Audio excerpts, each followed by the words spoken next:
Howdy, howdy, Mr. James Sorenson, author of The Nature of the Atom. And I'm Lulu back here with a post interview about your ayahuasca journeys that you were going to take on last time we talked. And you were pretty solid that you were about to do those. So tell me what happened. Did you do them?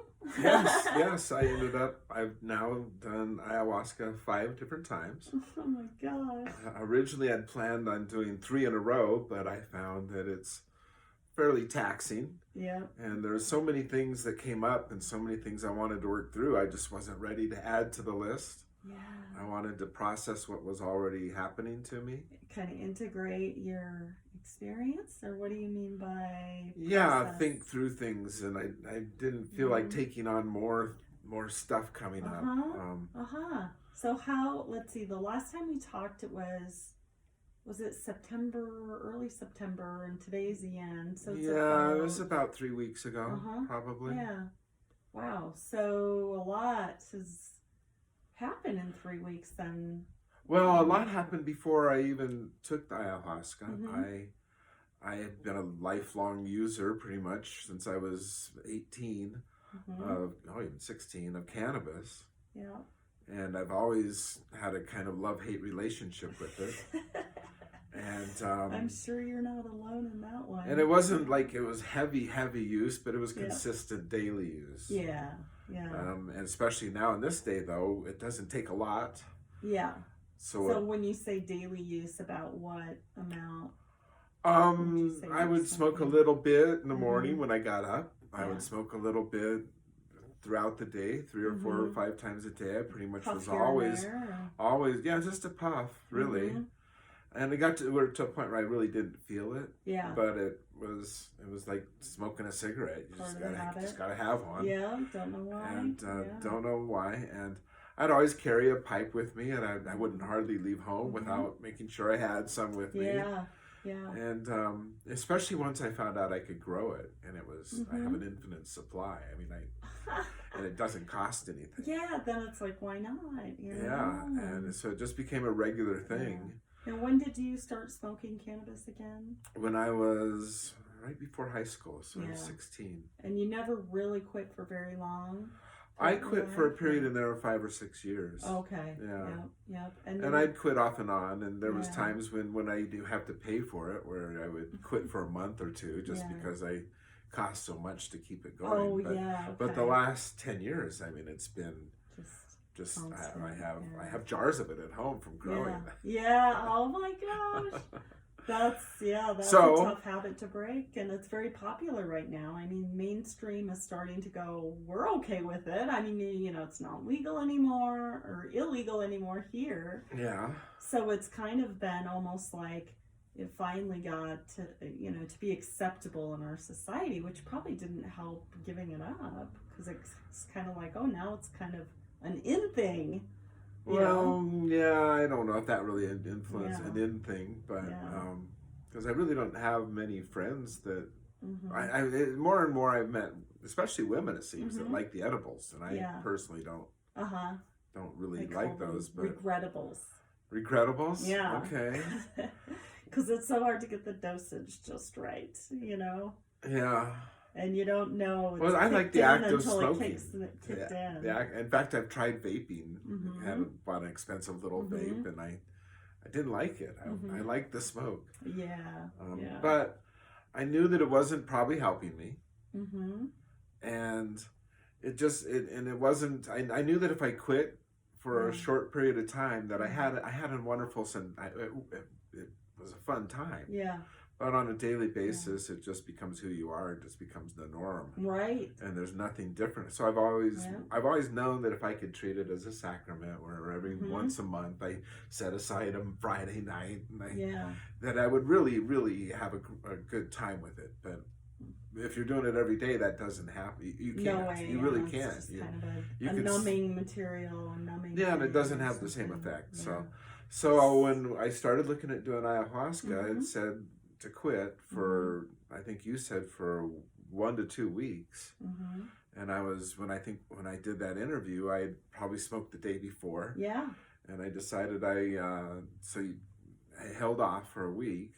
Yep. And then took ayahuasca the first time. Yeah. Now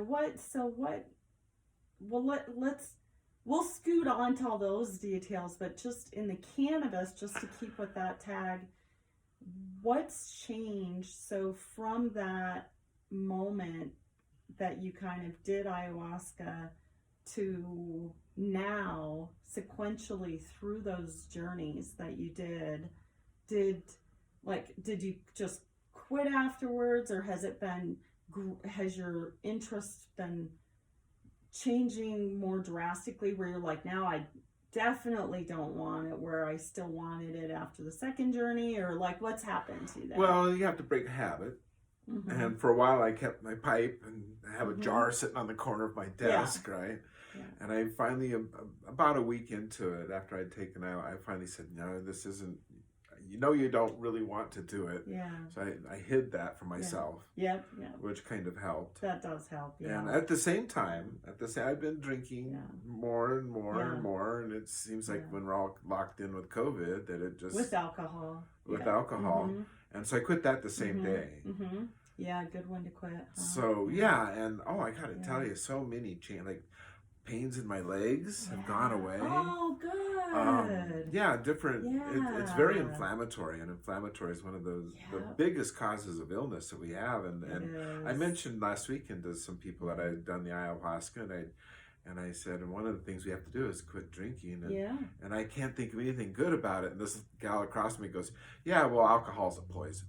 And you're like, I know, but still, So I still have challenges. I don't really have challenges with it. I can now drive by the liquor store I used to and not get this automatic feeling I have to pull in. I should get a bottle of wine or just a subconscious. I did that once years and years and years ago. Cigarettes, I tore them all up and threw them out the door, and I like a half a mile later I pulled into a gas station and bought them and went out in the car and I'm like, I just quit. What am I doing?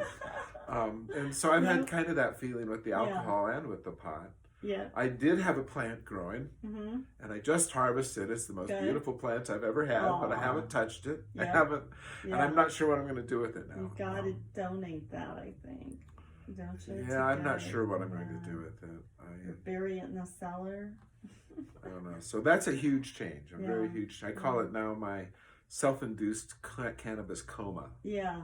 That I've kind of been in this dulled state for a big part of my life. So even so, ayahuasca was not responsible directly for my quitting, but I did it for it. Helped? Oh, it's been huge. Yeah. It's been really huge. Yeah. So what happened? So you went home after our last interview. A couple days later, you decided, okay, today's the day. Yeah. And you cooked up your stuff and. How did that go? How did your? Well, I had a lot of apprehension. There's a lot of ritual and proper procedure and that has to go. That has been a big part of the ayahuasca story. And you have to have a shaman there, and it has to be done in Peru or Costa Rica or somewhere. And this was very, very, very different. I went up to my cabin in the mountains by myself. Yeah. Had no one near. Not only that, but no medical services. No medical services. If I needed help, it was a minimum. I did have phone. And internet, so I could call someone if I were conscious enough to do that. But it would take them 45 minutes to find you. Yeah, it would take at least an hour for them to get from here to there. Yeah.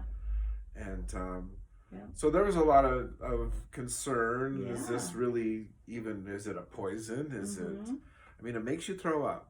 And it makes your body purge in both directions. And your body does that because there's something in there it does not like. It does not want it there. Exactly. And so it isn't necessarily... But as it turns out, I just did my 5th journey last night. And what a feeling of cleanliness. What a feeling of purging. Of just the body's so much lighter. Yeah. I think I've dropped 13 pounds. Oh my God, that's amazing. In about 3 weeks. You look different than when I saw you last. Yeah. Yeah, you look smaller, thinner, more I just drove down. The aspen are turning. It's a beautiful day, and I just felt on top of the world driving down here today, this evening. And happier then? Very much happier. Yeah. More centered, more focused, more. So are you getting more done, or what's changed in your life, or less done if you were a workaholic, or what's happened that's changed that was, needed to change? Well, I have been a workaholic. I'm a computer programmer, and I get into a project and I will spend 80 hours a week, and I'll get up in the middle of the night and I'll go for a hike, and I'm thinking programming and just completely obsessed with it. Yeah. And so I have been in the mode of workaholic, but I went through some difficulties at work where I kind of went down a path that there's some strange stuff going on, and I was disappointed. Put a lot of effort into a project that I don't see is going to work out. And so lately I think it really comes down to depression. I think I've really been depressed that this thing didn't work out the way I wanted it to, and I've been sleeping a lot and not really ambitious, and I haven't been riding my bicycle. And I mean, I live in the mountains. I could go hiking every single day, and there's literally days so when not getting out much. Not even making out to the bird feeder and put new birds. That would be I hear you. The extent of me literally the whole entire day. That'd be the only time I would go outside, and that's about a 10-foot journey from my door to the bird feeder. You're like, okay, you guys, are they asking, and you feel guilty, and so you finally get around to it? Is that how it works? You see the birds waiting for it? Or? No, I usually in the morning. That isn't a problem, but that's the only time I would make it outside of my cabin all day long. Okay. And I'd realize it in the evening. I hadn't done anything. Yeah. And so, but I'm starting to get back into activities more and more. So you've been out more since we saw each other? You've been getting out of your house, and what kinds of things have you been doing? Well, I've been doing hikes, and I've been getting on my bike some, and it hasn't been huge yet. I'm not back where I was like 5-6 years ago. One day, and weren't you chopping wood or doing something outside? Well, I've been doing projects. So is that different than what you were doing before this? Like you're kind of tackling some stuff? It's kind of always been where put everything off all summer long, and then all of a sudden October comes and you start getting things done around it's not preparing for winter. Okay. And so I've been, I don't know how much of it is that and how much of it is the ayahuasca, but I decided to fix a screen on one of my windows. Yeah. Then I decided the frame needed some work, and then I decided the windows themselves needed to be reglazed, and then I decided they need to be painted. So it's turned into a 3-day. So you're tackling stuff. Are you getting more done? Yeah, I am getting more done. I'm accomplishing more things. And after the third journey, I woke up in the morning after sleeping, and I've had some very, very sound sleeps after a journey, just to the point where I can hardly move. Is that good for you? Yeah, because most of I don't sleep very soundly. Like when you say not very soundly, how? Oh, I would get up. What would a normal night be like for you? Well, one is I mentioned pain in the legs, so I'd wake up hurting. I would toss and turn a lot. I in and out of sleep. And then I would go and sleep on the couch for a while, and then back to the bedroom for a while, and back to the couch for a while, and then of course in the bathroom very a few restless times. And to wake up with 6 or 7 hours of sleep has been unheard of for quite a while. Okay. And to wake up really rested, where I'd wake up and still be tired. Yeah. And even though I mentioned that the ayahuasca, I woke up where I could barely move, it wasn't like I was sleepy tired. I was just more like I was exhausted. I don't know if there's a difference. Okay. Right. So you could so you're waking up feeling rested. Right. Sleeping deeper. And my dreams have come back. Oh, good. Okay. And I'm not sure that's a good thing. Right. I'm not sure I missed the dreams. I get some, there's some traumatic dreams and things coming up. Yeah. So it's been quite a shift. Yeah. And after the third journey, I just woke up and started writing down a list of all the things I need to get done. And they've been backing up on me. I've had things need to be done at the bank. I got some tax issues. I got things that need to be done around the house. I need to get a resume and go get a job. I got just a long list of things. Yeah. And I'm starting to knock those off one by one. Oh, good. And get them taken care of. What do you think was the cannabis that kind of kept you from knocking stuff off in some ways? Like, it's like you take a puff and then you have an excuse not to get something done, or what?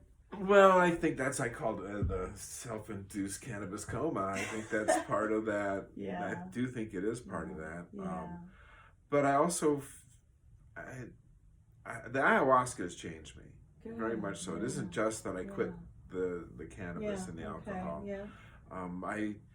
So during my journeys, I would say the first journey was really, there's things that happen. I don't see visions. I don't see the snakes in the trees and the forest, all the things people see and talk about. Yeah. Well, we'll see about the yet. Yeah. It's a yet, I'm sure of it. But I look back at previous psychedelics with LSD or psilocybin, and I never saw things then. And I've been part of a spiritual group for a long time, and people are seeing, the heavenly host is descending down in the waterfall, and they're seeing lights, and they're seeing these birds, and I see a waterfall. Yeah. I don't see all this stuff, and it's kind of, we talk about it afterwards. And I always felt like I'm not really, at first I was disappointed that the ayahuasca didn't give me that experience, the first journey, and the second and the third. But now I'm like, well, maybe that's not my, in fact, I talked to my spiritual teacher about it, and she goes, you wouldn't believe how many people in this room have the same exact experience. You're not alone. And so, do you hear things in your journey? No, I don't hear things. I have always been very in control of my thoughts. I don't drift. I don't let the music take me. Right? Yeah. I'm always very much in control of where and who I am. And so last night was my fifth journey, and I felt some of that giving up. I fell into the music and listened to the music, and it was. And the music has, even though I've done the music every single time, and the music's exquisite. This is some of these songs I've heard hundreds of times, and they're just so beautiful and so wonderful to listen to. Yeah, right. There's some of those are well known, like songs that everybody would know, right? A lot of. Last night I actually listened to the playlist that you have on YouTube. I did switch to my own music that I've listened to for 30 years now. Yeah. For some of the journeys. What's one of the songs that sounded great to you? Would we know it? No, it's very limited distribution. It's with the spiritual group. It's a gal that sings beautiful voice without any. She doesn't know words, but she's singing, and it's Is that operatic or like? She's actually a music. I don't know. She's a coach. I think in Denver at a university. Wow. And it's been a meditation. I used to meditate at 2 and 3 in the morning every night, and I would listen to that was one of my primary songs. Yeah. Wow. And it sounded more beautiful than another one is Celestial Soda Pop. I don't know. It's a real light, bouncy, very fun song. Yeah. And how did that sound? Ray Lynch, Celestial Soda. I think a lot of people, when they first got into New Age, 30, 40, would know that song. Okay.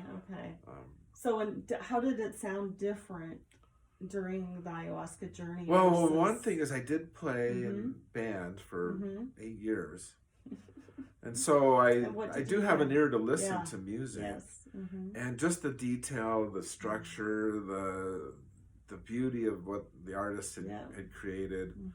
And then last night, some of the songs you had they're very complex and very lot going on. And you just let yourself go with it. It can kind of carry you away and be your guide. I find it interesting that you're bravely doing it without music, because that was a big, hard transition. It was like a black hole was swallowing me up when I first went into doing journeys without music. So it's interesting that you've done so much of your journey without music. Well, I start off with the music every time, and I usually start off with the binaural beats and the earbuds. And so let that take me. But it seems every single time, about 45 minutes in, I don't care. I've listened to 3 different platforms now, and all of them, they just quit. And last night, I literally just did not even want to get up off the couch and go over and select music. I wanted to just be with where I was. And there's nothing scary about it at all. Well, and that's what's interesting. So, you're not going into a fear place. It feels, the silence feels good to you. Yeah, very much. Yeah, that's interesting in itself. So. Yeah, and in fact, there's very little fear. The fear I haven't seen the visions of all this crazy demons or whatever people see. Right. I haven't seen this. So if that comes to me, maybe I'll have a different attitude about it. But my fear was really a physical. This is a drug. This is a potent drug. I'm here by myself. Am I going to have a heart attack? But really, I haven't had any physical sensations that would even make me think that's a possibility. I can feel my pulse is very normal, very calm, and I'm breathing.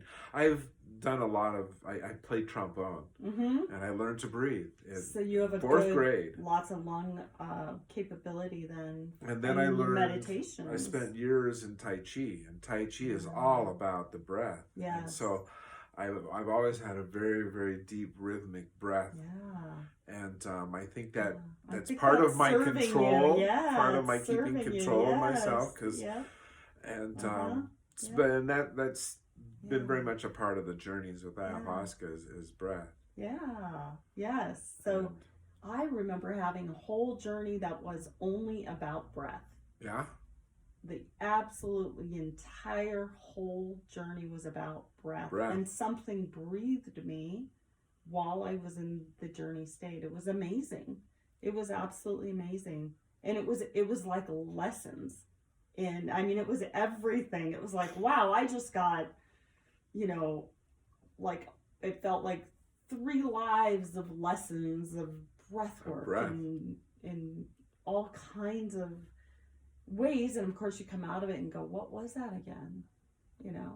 I mean, it's important. What it leaves you with is this amazing, feeling of how important it is and how amazing the body is, that it can do what it can do with breath and where it's coming from, how it's coming almost from source. Something is breathing us, sort of, in a sense. Well, it's the link between the conscious and the unconscious is the breath. And it's an involuntary action most of the time, but you have voluntary control over it. Exactly. And there aren't you don't have control over your digestion, it just works by itself. Whereas the breath you can control. And it's been a very important part of my life to breathe very deeply. And people think about the food they eat, and they buy special food, and they think about the water they drink. Well, how many people actually stop and take a conscious breath once a day, just once a day? It makes me want to breathe deep right now, just thinking about it. And how much we do hold our breath when we're nervous, anxiety, fear, so much breath holding, when we don't know what to do, when we're indecisive or confused.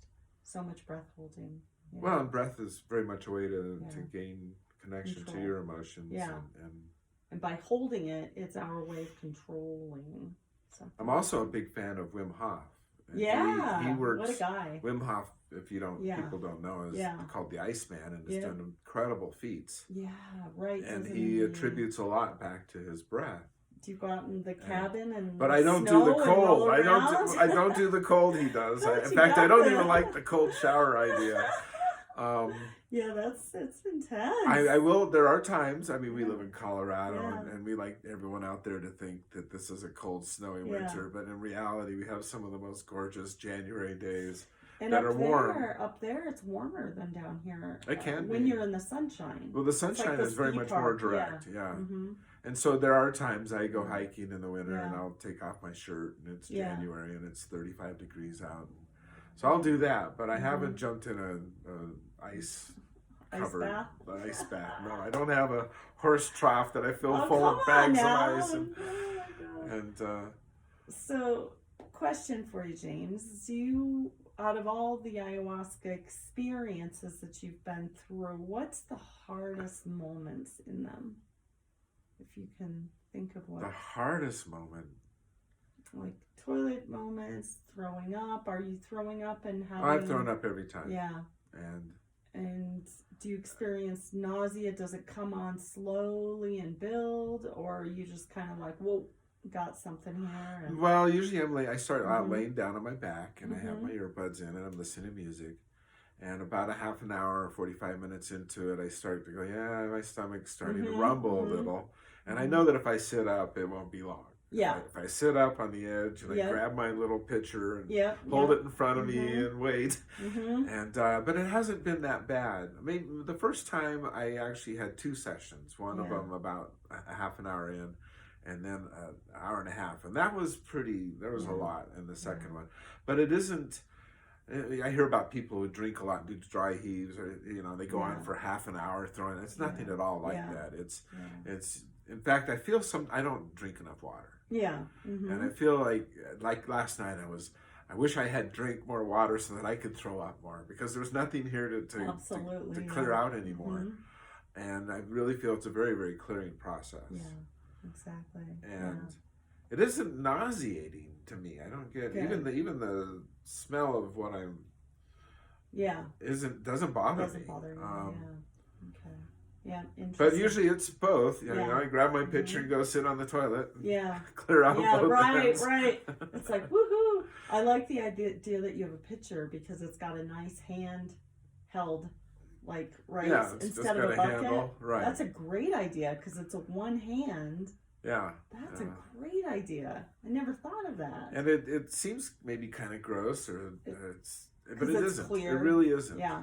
Well, and you can see that it's clean. If you have a black bucket, it's harder to see if you've got. Yeah, I got just a beige colored Yeah. plastic half-gallon pitcher. It's a great idea. Never thought about that.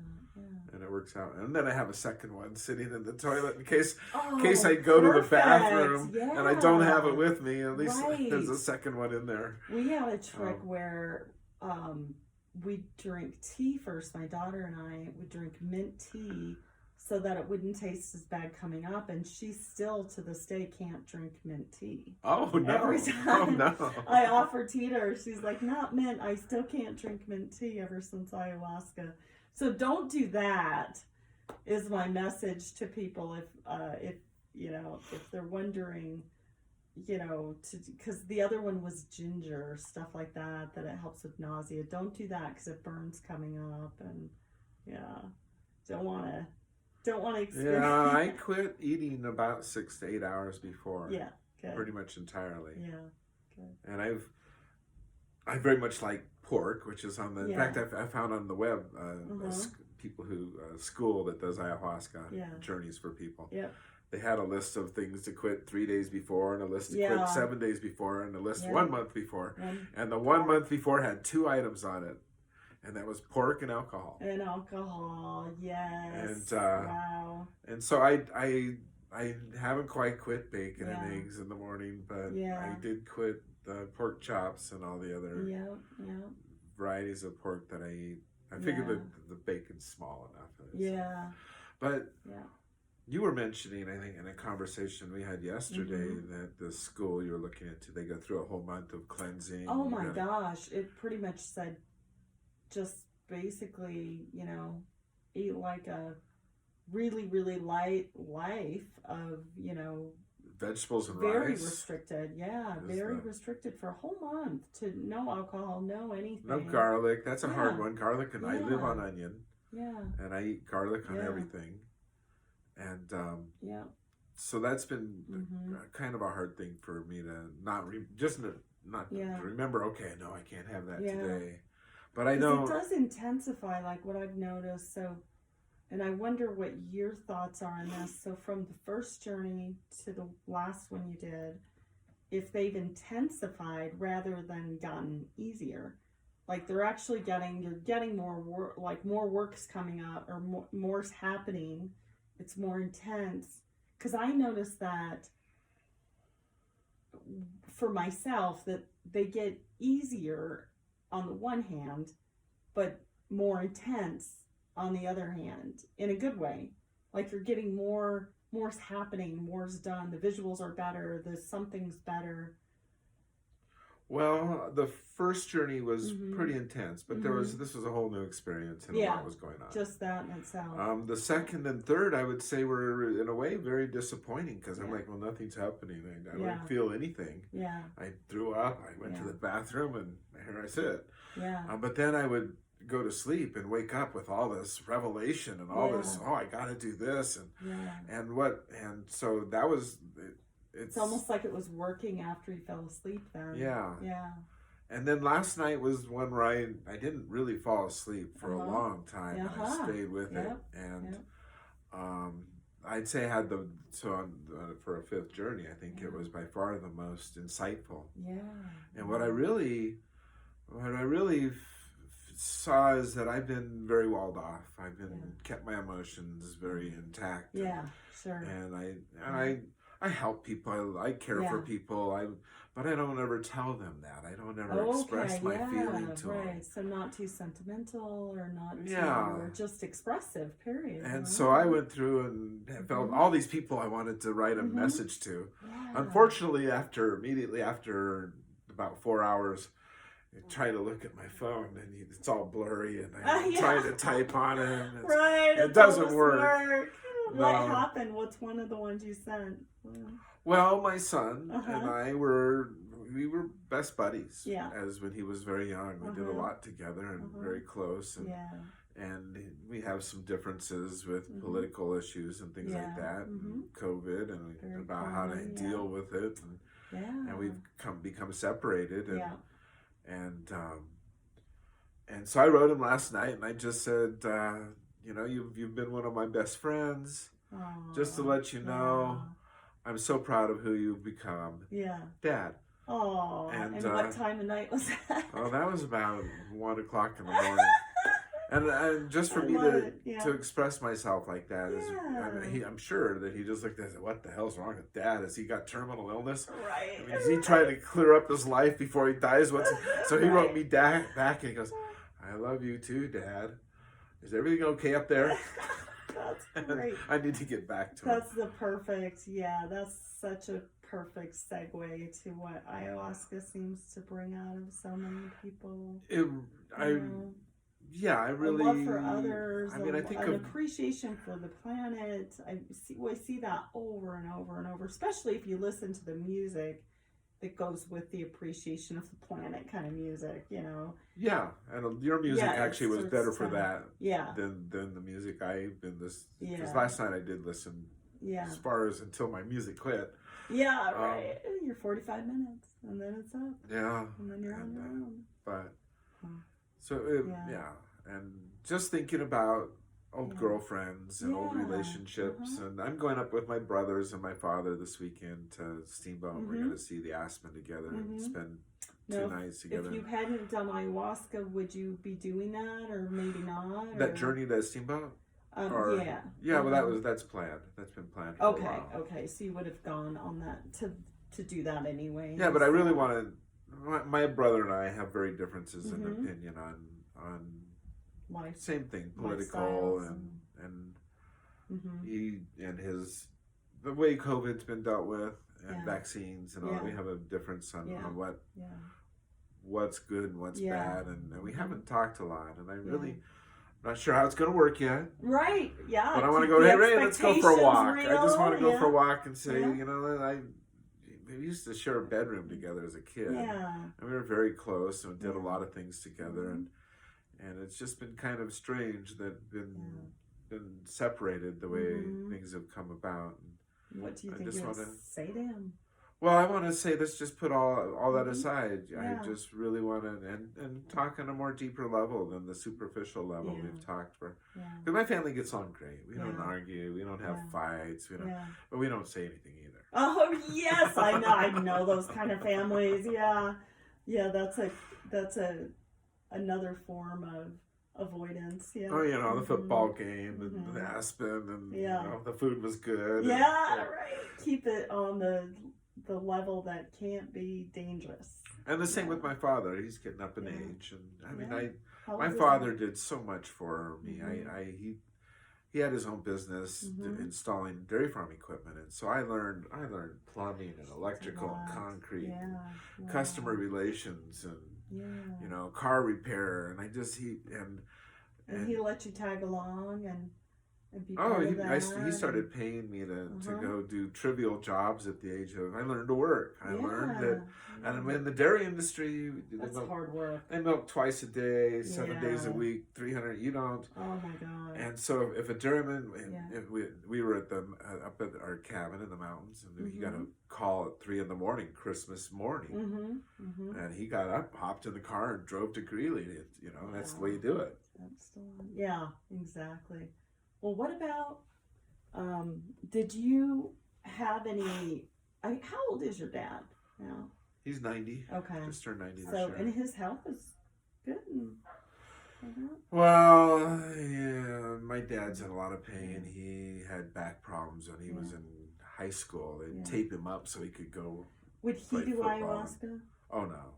It couldn't even really open his physically, it would be too much for him. Okay, And my mom had multiple sclerosis, was in a wheelchair, and so he's lifted her in and out, and in and out of off the toilet, and out of bed, and in and out of the car, and his back's shot. Yeah, he's lived a hard work life, and he's in a lot of pain. Well, it's nice that you want to get things really right with him before he goes. I think that goes a long ways in the afterlife for people to I'm wishing now that I'd done ayahuasca before my mother passed, because she lived a rough life.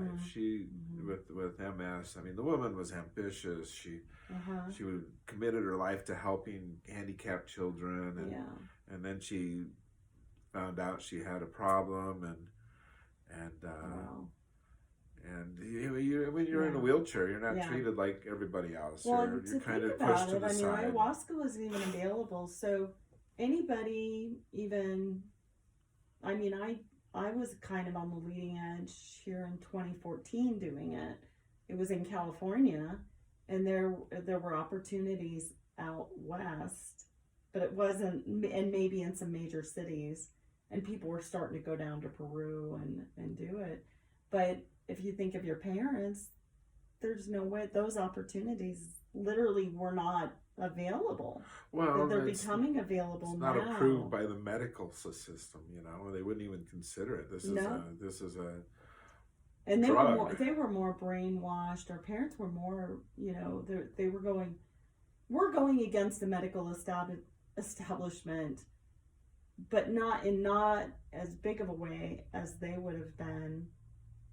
It wasn't even an option, really.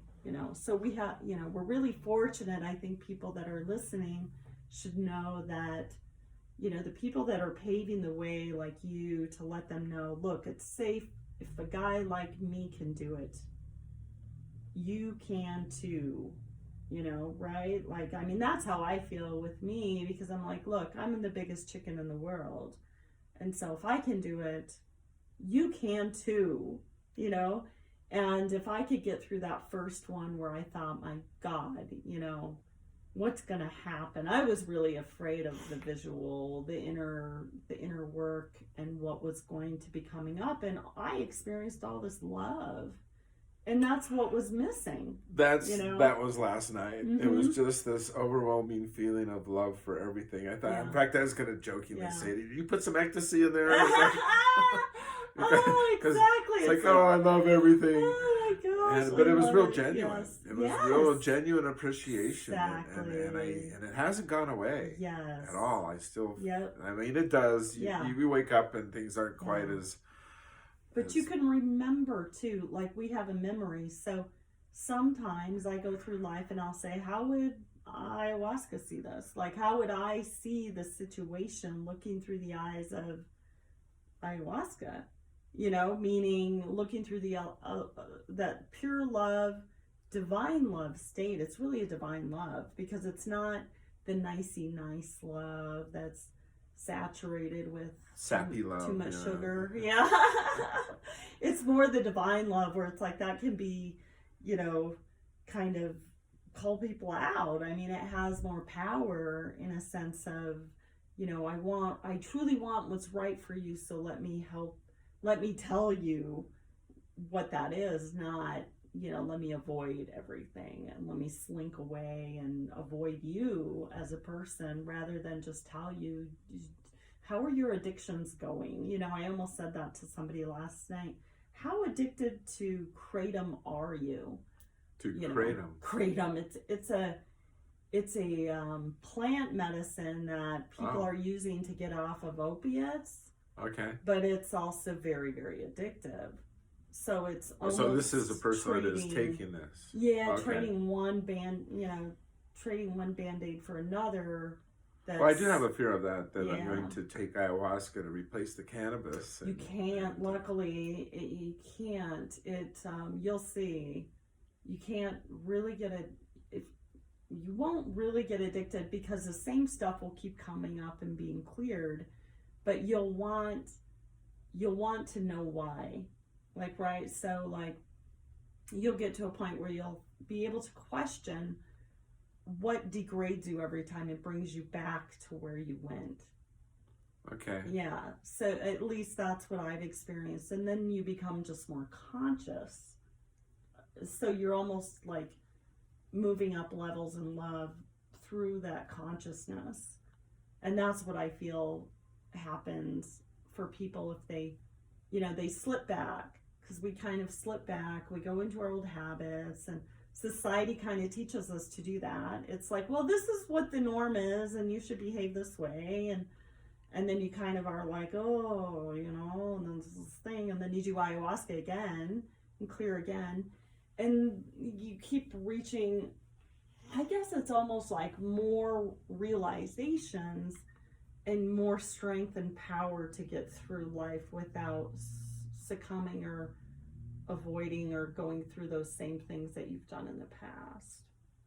Yep. And that comes into that divine love and truth teachings, which are really kind of what I started this church for, is to help people to have that gauge when they're doing ayahuasca and using ayahuasca, so they don't have to slip back as far.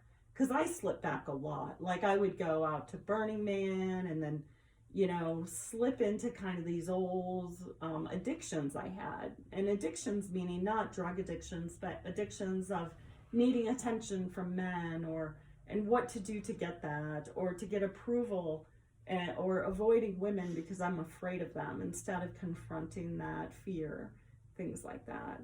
And so I would find myself out, dealing with those addictions even in bigger ways, so it gets bigger in a sense, and the repercussions of that and the fallout from that and how you feel later, because you're kind of still stuck in those loops, and then confronting them again through ayahuasca. So you can't, it'll just keep serving you is what will happen. Wow. It'll keep serving you. I would have to say the first 4 times I'm like, okay, I'm not doing this again for a while. Yeah. This is intense. Yep. This morning I'm like, okay, I think I want to do this again. Yes, I know. And that's the first time I've come off of this and really wanted to do it. It's a challenge to go back to it. Exactly. But not this time. And I do think I'm not going to do anything before going off to this weekend with family and everything. Sometime next week, probably. Yeah, and it's both. It's like a challenge and a badge, sort of. It's like you earn this greater state of love every time for going through the work. Yeah. And the work really is sitting with those uncomfortable feelings that come up and throwing up. You're basically throwing up old yucky feelings.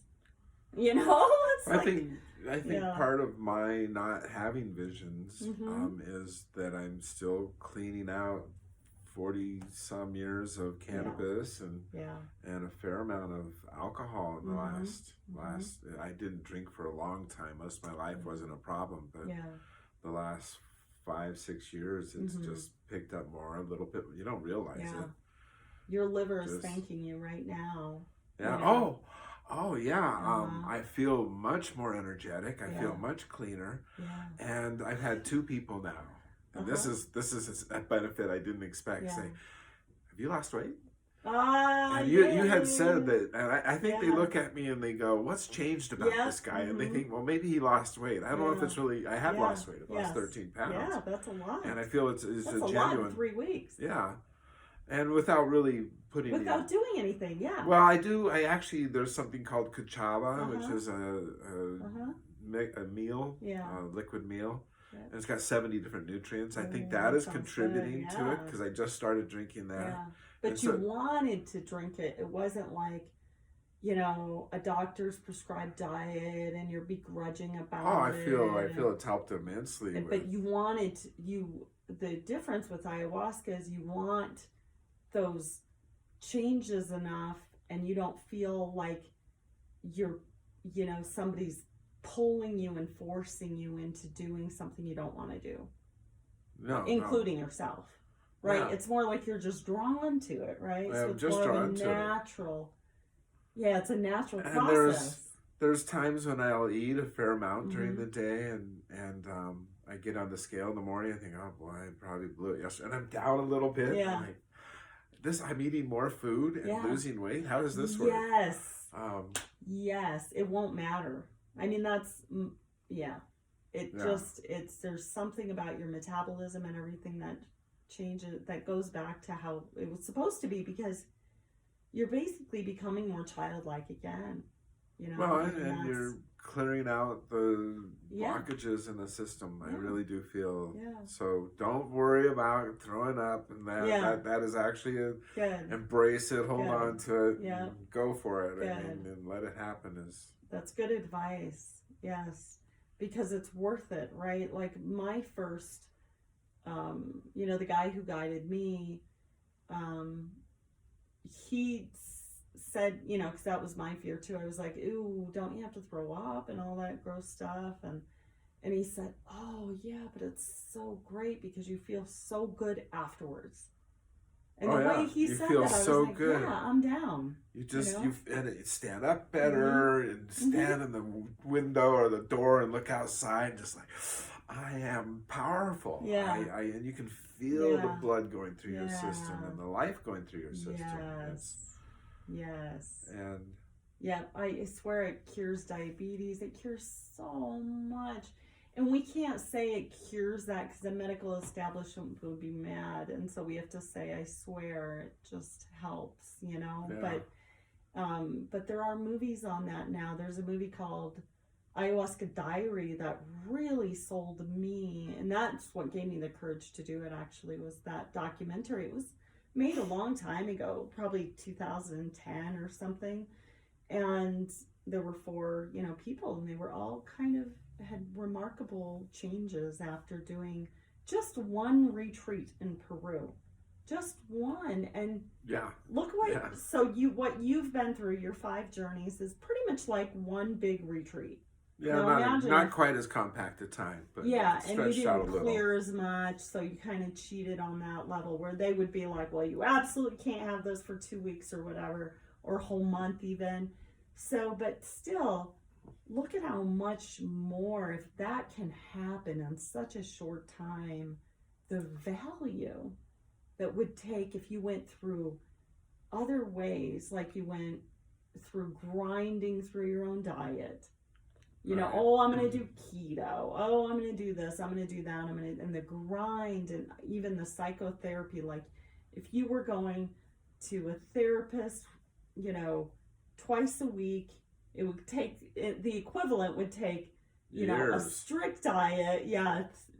Therapy all the time and all these things. Lots and lots of money. Yeah. Money. Oh my gosh, right?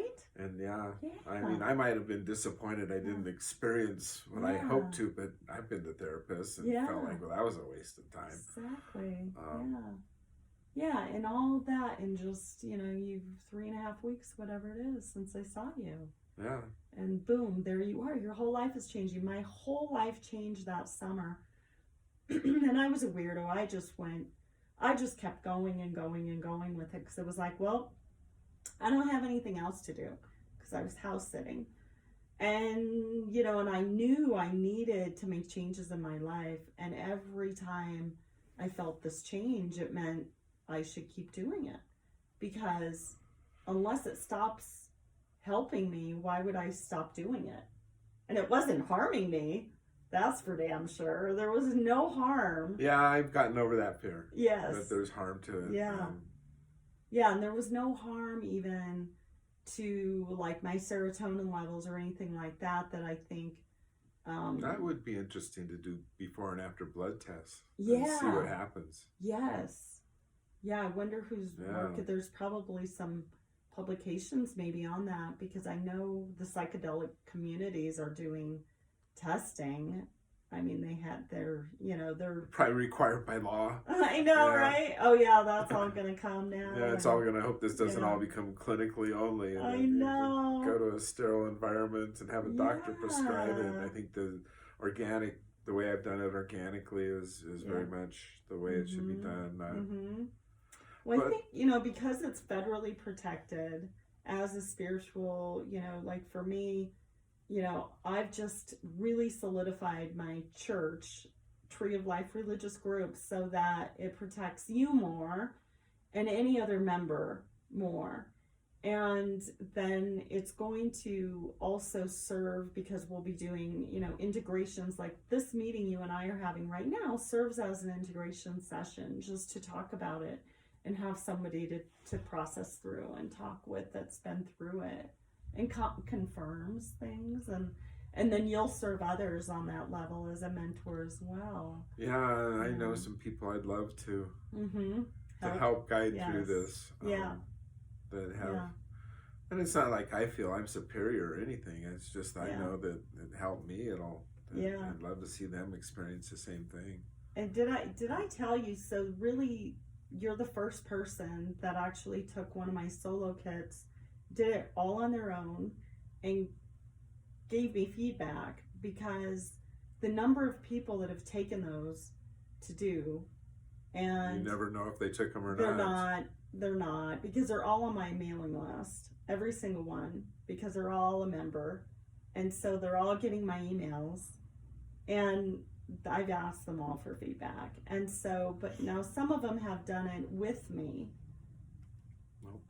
Just low battery, it's okay. Oh, okay. All right. So, yeah, well, gosh, is there anything you want to add? I mean, it's just, you know, it's great. So, you know, tagging on that, you're the first solo master. I'm the masteress. And I call it solution. Like, it's a solution for your soul. I mean, the word solution is like soul, right? So you're the first, you know, solo master, you know, that I know, because I was guided to do this. I had multiple things come up. We mentioned some of them in the pre-journey interview. And I just feel so fortunate to have met you. And found that I don't have to get on an airplane and fly down to Peru and do it in the jungle with a bunch of strangers. And go back and back and back. And it's such a process. I mean, look at Graham Hancock. It's like, you know you are still you. So that slipperage, as I call it, how we slip back. We're not even slipping I'm more back. me now than I was. Yes. Yeah. Yes. I mean, I'm more me. Yes. You're uncovering your true self. Yes. Yep. And then, you know, when your errors happen in life, I call them, you know, the old word was sin, and it kind of means you're making errors in love. So whether it's not, like for me, I'm harming myself by not setting good boundaries with people, things like that. Those are errors that affect me physically, and then I have to clear when I do ayahuasca again. And people don't realize that we're committing so many errors because we have so many problems in our society. We've been taught to commit those errors. Like a good woman will be nice under any circumstance and allow evil people into her life, you could say, right? So that's actually harm to myself, which causes pain in my body.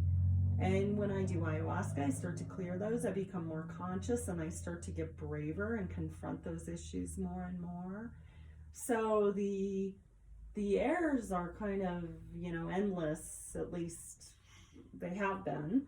But, to become conscious of them, like where like you were saying, I haven't been expressing myself and showing that love to those that I do love. Yeah. And giving that appreciation. And now that error is, not only are you not recreating it and causing harm to yourself or them, but you're also like helping them. Well, and I feel more like really genuinely expressing how important and how valuable people are to me, and that will help them just to go, oh, someone cares. Yes. Someone recognizes. Because I've had relationship with women where they kind of like, do you even know I'm here? Do you even care? And it's like, I fixed your car. Yeah. I mean, yes. don't you know? That's your love language, yes. But it's an avoidance of intimacy. But I just want you to say, I hope to see you tomorrow. It's your safety love language, yes. Yeah. But the intimacy can't be there with the car fixing, Yeah. And that's a tough one for a lot of men, and it hasn't been safe to show those other feelings. There was an early childhood incident that shut those down, where it was like, oh, when I do that, bad things happen. When I show that love, when I give a girl flowers when I'm 8 years old and she laughs at me and runs away. Yeah, or whatever. I'm not over it yet, but I'm afraid of expressing to someone that I care. Yeah. And I feel, especially last night's journey. That's what last night's journey was. Yes, I love it. That's so good, and I appreciate that in you. Yeah. Thank you. Well, thanks for being here. Yeah. Well, thank you for all that. I can't wait to interview you again. You're going to keep pressing on and going through it. Yeah. Until there's nothing left. Oh, I don't know if there'll ever be nothing left. I have a bunch of years of accumulating, so. Well, there might be nothing left for at least 6 months. Yeah, right? Like you might be like, I got it. All right. Oh my goodness. All right. Thanks, James. Thank you. You're welcome.